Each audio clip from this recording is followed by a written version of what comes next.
তোমরা কি জানো যদি মোচা আর আলুকে তোমরা সেদ্ধ করে নাও এত সুন্দর একটা খাবার তোমরা সন্ধ্যেবেলা বানাতে পারবে। প্রথমে মোচা সেদ্ধ করে নিয়েছি, আলু সেদ্ধ করে নিয়েছি। এখানে বাটিতে আমি 3 চামচ 4 চামচ পরিমাণে বেসন নিয়েছি, 2 চামচ পরিমাণে ময়দা নিয়েছি। ময়দাটা অবশ্যই দিতে হবে।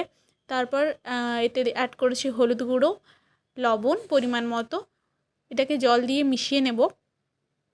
তারপর কড়াইতে তেল নিয়েছি, গোটা জিরে দিয়েছি, কোচানো লঙ্কা, কোচানো নারিকেল অ্যাড করেছি। তারপর অ্যাড করছি ধনে গুঁড়ো, হলুদ গুঁড়ো, জিরে গুঁড়ো। মশলাটাকে ভালো করে ভেজে নেব। সেদ্ধ করা আলু রেখেছি, তারপর আমরা অ্যাড করব সেদ্ধ করা মোচা আর আলুকে ভালো করে ভেজে নেব। তারপর সেখানে অ্যাড করব সামান্য পরিমাণে চিনি, সামান্য পরিমাণে লবণ। মশলাটা ভালো করে ভাজা হয়ে গেলে এখানে আমরা অ্যাড করব ধনেপাতা কুচোনো। এই মশলাটা যত সুন্দর হবে চপটা খেতে ততই সুন্দর হবে। এত সুন্দর একটা চপ তোমরা বাড়িতে খুব সহজভাবেই বানাতে পারবে। ধনেপাতা আমি এখানে অ্যাড করেছি। এই মশলাটা একদম রেডি। একে কিছুক্ষণ ঠান্ডা হতে দেব। তারপর এর আমরা মণ্ড তৈরি করব গোল গোল করে। এখানে আমি লবণের পরিমাণটা একটু কম লাগছিল, তাই লবণ আর চিনিটা আবার অ্যাড করেছি। তারপর ঠিক গোল গোল করে এমন করে ভাগ করে হাতের সাহায্যে গোল করে একটু চ্যাপ্টা করে নিয়েছি, চপের আকার দিয়ে দিয়েছি। এইগুলো একদম পাতলা হবে না, একটু মোটা মোটা হবে, তাতে খেতে খুব ভালো হয়।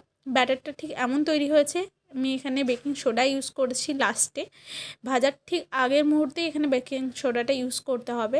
কড়াইয়ের তেলটা মিডিয়াম টু হাই ফ্লেমে রেখে চপগুলোকে সুন্দর করে ভেজে নিতে হবে। প্রথমে মিডিয়াম টু লো ফ্লেমে রেখে এক সাইড ভাজতে হবে, তাতে রং খুব ভালো আসবে। অন্য সাইডও ঠিক একইভাবে মিডিয়াম টু লো ফ্লেমে ভেজে নেব। এতে টেস্ট খুব ভালো আসে, ভেতর থেকে মুচমুচে হয়।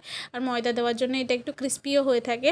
গরম গরম এটা তোমরা সসের সঙ্গে সার্ভ করতে পারো, মুড়ির সঙ্গেও খেতে পারো। দেখতেই পাচ্ছ কতটা মুচমুচে হয়েছে। এটা শসা আর সসের সঙ্গে তোমরা এটা পরিবেশন করতে পারো।